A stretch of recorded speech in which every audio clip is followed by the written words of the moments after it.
Le président en exercice de la Communauté économique des États de l'Afrique de l'Ouest, CEDEAO, Umaro Sissoko Embalo, par ailleurs préside de la République de Guinée-Bissau, a salué dimanche soir, dans un communiqué, le dénouement de la crise au Burkina Faso qui s'est soldée par la démission du lieutenant-colonel Paul-Henri Sandaogo Damiba, sans confrontation entre les unités militaires.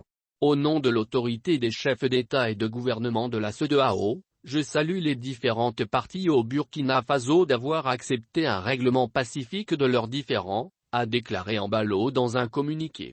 Je prends note en particulier de la décision du lieutenant-colonel Paul-Henri Sandaogo Damiba de renoncer à ses fonctions de président du gouvernement de transition du Burkina Faso, afin d'éviter une confrontation violente et un éventuel bain de sang, a-t-il ajouté.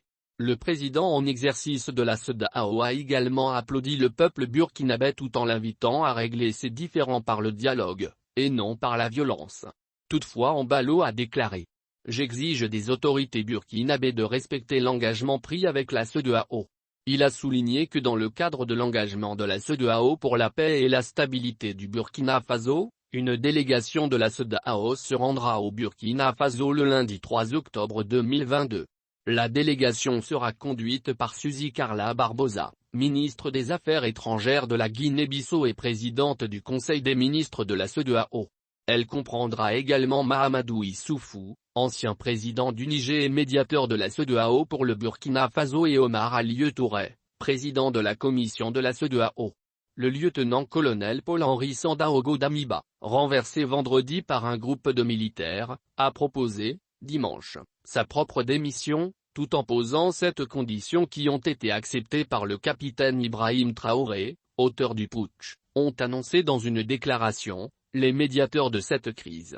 L'une des conditions posées par Damiba était le respect des engagements pris avec la Communauté économique des États de l'Afrique de l'Ouest, CEDEAO, à savoir le retour à l'ordre constitutionnel au plus tard le 1er juillet 2024 à travers l'organisation d'élections. Le capitaine Traoré assure l'expédition des affaires courantes de l'État jusqu'à la prestation de serment d'un nouveau président qui sera désigné par les forces vives de la nation.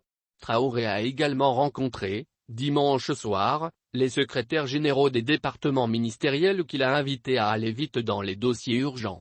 Les organisations régionales et internationales telles que l'Union africaine et l'Union européenne ont réaffirmé leur attachement au chronogramme adopté par le sommet du 3 juillet 2022 qui prévoit le retour à l'ordre constitutionnel au plus tard le 1er juillet 2024.